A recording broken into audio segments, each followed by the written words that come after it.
नमस्कार, माझे नाव जागृती संजय पिंपळ शेंडे आहे. मी इयत्ता 7व्या वर्गामध्ये शिकत आहे. आमच्या शाळेचे नाव जिल्हा परिषद उच्च प्राथमिक शाळा मालडा मोठा आहे. माझे नाव दिव्या मारुती पिंपळ शेंडे आहे. मी इयत्ता 7वी मध्ये शिकते. माझ्या शाळेचे नाव जिल्हा परिषद उच्च प्राथमिक शाळा मालडा मोठा आहे. माझे नाव अंबिका विजय पुढे आहे. मी इयत्ता 7व्या वर्गात शिकत आहे. माझ्या शाळेचे नाव जिल्हा परिषद उच्च प्राथमिक शाळा मालडा मोठा आहे. आम्ही तयार केलेल्या मॉडेलचे नाव आहे मध्यशोधक यंत्र. आजच्या विज्ञान युगामध्ये अनेक नवीन प्रकारच्या गाड्या तयार केलेल्या आहेत. कमी वेळात जास्त अंतर पार करण्यासाठी त्या खूप उपयुक्त आहेत.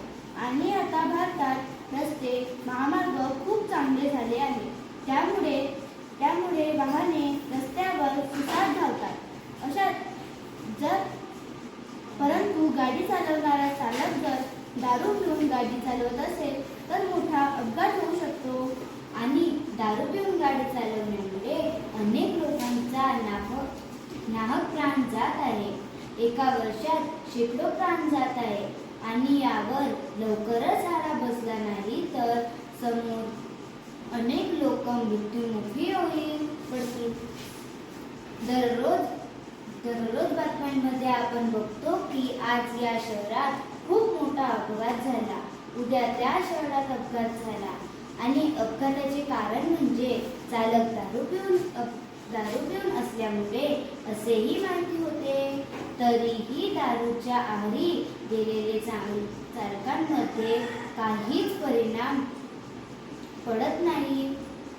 मागच्याच वर्षी पुण्यामध्ये एका तरुणाने दारूच्या धुंदीत 2 बहीण भावांना चिरडून टाकले.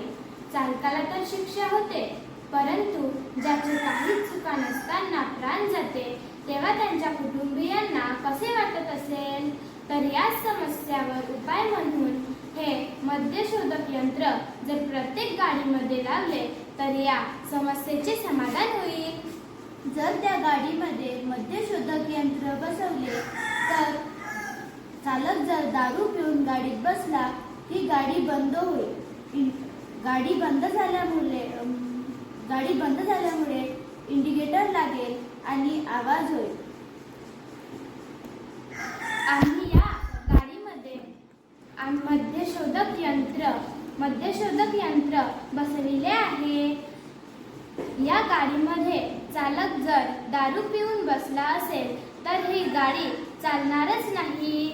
गाडीमधील सेन्सर अलार्म वाजेल, गाडी सुरूच होणार नाही. त्यामुळे चालक कितीही प्रयत्न केला तरी गाडी चालूच होणार नाही आणि अपघात टाळेल. अशा प्रकारे जर प्रत्येक वाहनामध्ये मद्यशोधक यंत्र बसवले तर अपघात कमी होईल.